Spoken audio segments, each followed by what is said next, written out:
হেই WhatsApp beautiful people, কি অবস্থা সবার? আশা করি সবাই খুব ভালো আছেন। তো আজকে আমি কথা বলবো আপনার ব্যক্তিগত বৃদ্ধিকে সুপারচার্জ করার জন্য 6টি প্রমাণিত কৌশল।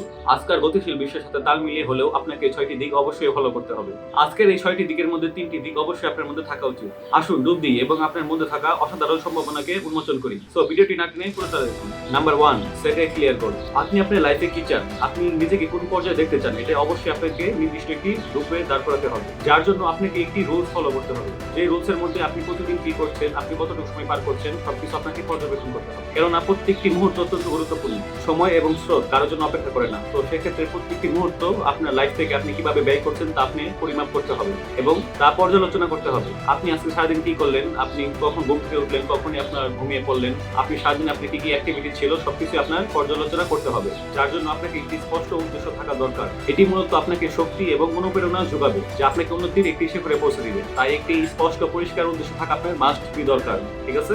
নাম্বার 2, যে বিষয়টি নিয়ে বলবো সেটি হচ্ছে কন্টিনিউয়াস লার্নিং, অর্থাৎ নির্দিষ্ট একটি ফোকাস। ক্রমাগত শেখার জন্য আপনি নিজেকে কি অবস্থায় দেখছেন বা আপনি দিনে কতটুকু সময় নিজের পিছনে ব্যয় করছেন তা আপনাকে অবশ্যই নির্ধারণ করতে হবে, যার জন্য আপনাকে একটি ডেডলাইন সেট আপ করতে হবে। যেরকম আপনি আজকে নতুন কি কি বিষয় শিখলেন এবং কি কি বিষয় জানতে পারলেন তা পুনরায় আপনাকে আবার পরিমাপযোগ্য করতে হবে। আপনার দিন আপনি কিভাবে ব্যয় করছেন এবং আপনি আজকে কি শিখতে পারছেন তা আপনাকে আবার পর্যালোচনা করতে হবে। আপনাকে প্রতিনিয়তই কোনো না কোনো কিছু শিখতে হবে, যাকে আমি কন্টিনিউয়াস লার্নিং বলে থাকি। এটি আপনার মস্তিষ্ককে একটি শার্প এবং ধারালো অস্ত্রের মতো বানিয়ে দেয়। সুতরাং আপনার প্রতিদিনই কোনো না কোনো কিছু শিক্ষার মধ্যে থাকতে হবে। আমরা সকলেই জানি মৃত মানুষের কোনো অ্যাক্টিভিটি নেই, যেহেতু আপনি জীবিত মানুষ, তো সেক্ষেত্রে আপনার অবশ্যই অ্যাক্টিভিটি থাকতে হবে। তাই কন্টিনিউয়াস লার্নিং এটি অবশ্যই চালিয়ে যাবেন। নাম্বার 3, যে বিষয়টি নিয়ে বলবো সেটি হচ্ছে মেক কনফিডেন্স। এটি মূলত এরকম একটি সেক্টর যা আপনাকে প্রতিদিন ক্রমাগত চেষ্টা চালিয়ে যেতে হবে, তাহলে আপনি একটি পর্যায়ে নিজেকে কনফিডেন্স লেভেলে পৌঁছাতে পারবেন, যার জন্য আপনাকে পজিটিভ মানুষদের সাথে চলাফেরা করতে হবে এবং পজিটিভ কার্যকলাপের সাথে নিজেকে জড়িয়ে রাখতে হবে। সর্বদা নিজের মধ্যে একটি সাহস রাখতে হবে এবং পরিস্থিতি কিভাবে হ্যান্ডেল করতে হয় সেটিরও অবশ্যই আপনার মধ্যে আইডিয়া থাকতে হবে। এটি মূলত সবচেয়ে বেশি গুরুত্বপূর্ণ, কেননা আপনি যত বেশি কনফিডেন্স আপনি নিজের মধ্যে আনবেন তত বেশি আপনি নিজেকে প্রতিষ্ঠিত করতে পারবেন। তো সর্বদা নিজেকে কনফিডেন্স রাখুন এবং কনফিডেন্স পরিবেশে নিজেকে মানিয়ে তুলুন। So be confidence in yourself. Okay. Number 4, যে বিষয়টি নিয়ে কথা বলবো সেটি হচ্ছে নেটওয়ার্ক এন্ড রিলেশনশিপ। একটি শক্তিশালী এবং স্ট্রং নেটওয়ার্ক গড়ে তুলুন, যা আপনার কর্মজীবনে আপনাকে আরেক ধাপ এগিয়ে নিবে। কেননা একটি শক্তিশালী নেটওয়ার্কিং এর মাধ্যমে আপনি সকলের মধ্যে আপনার পরিচিতি বিস্তার করতে পারেন, যার জন্য আপনি বিভিন্ন ইভেন্টে যোগ দিতে পারেন।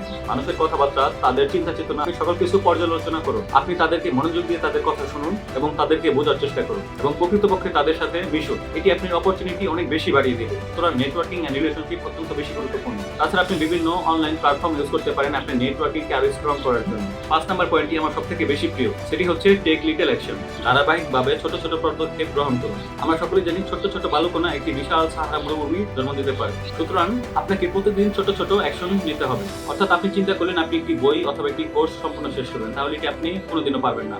আপনাকে করতে হবে প্রতিদিন একটি নির্দিষ্ট সময়, একটি নির্দিষ্ট মিনিট, একটি নির্দিষ্ট পরিবেশ নির্ধারণ করতে হবে এবং প্রতিদিন ছোট্ট ছোট্ট পদক্ষেপ নিতে হবে। যেরকম আপনি প্রতিদিন 5 পৃষ্ঠা করে একটি বই পড়তে পারেন, তাহলে একটি পর্যায়ে দেখবেন আপনি একটি সম্পূর্ণ বই শেষ করে ফেলেছেন। তো সুতরাং একটি কাজ এত বড়ভাবে না নিয়ে এটিকে ছোট ছোট অংশে বিভক্ত করুন এবং ছোট ছোট অ্যাকশন নিতে থাকেন। এটি মূলত আপনাকে পরিবর্তন করার জন্য সবথেকে বেশি গুরুত্বপূর্ণ। এবং নিশ্চিত করুন আপনি প্রতিদিন পজিটিভ কোনো না কোনো কার্যকলাপের সাথে জড়িত আছেন, কেননা পজিটিভ অ্যাকশন একটা পজিটিভ লাইফের দিকে লিড করতে পারে। সুতরাং প্রতিদিন ছোট্ট ছোট্ট অ্যাকশন নিন। এবং সর্বশেষ যে বিষয়টি নিয়ে কথা বলবো সেটি হচ্ছে ফিজিক্যাল হেলথ। আপনাকে মানসিকভাবে দৃঢ় এবং শক্তিশালী রাখার জন্য ফিজিক্যাল হেলথ অত্যন্ত বেশি গুরুত্বপূর্ণ।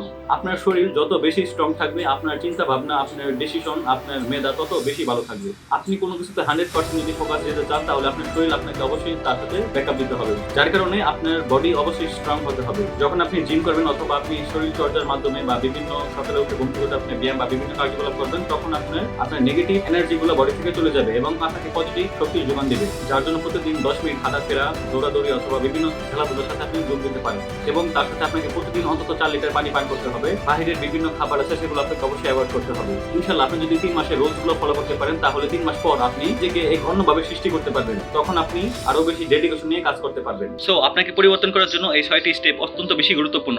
তাই কমেন্ট করে জানাতে পারেন কোনটি আপনার সবথেকে বেশি পছন্দ হয়েছে এই 6টির মধ্যে। আপনার লাইক আমাকে নতুনভাবে পজিটিভ থিঙ্ক দেয়। সুতরাং একটি হলেও লাইক করুন এবং ভিডিওটি সাবস্ক্রাইব করুন। Thank you.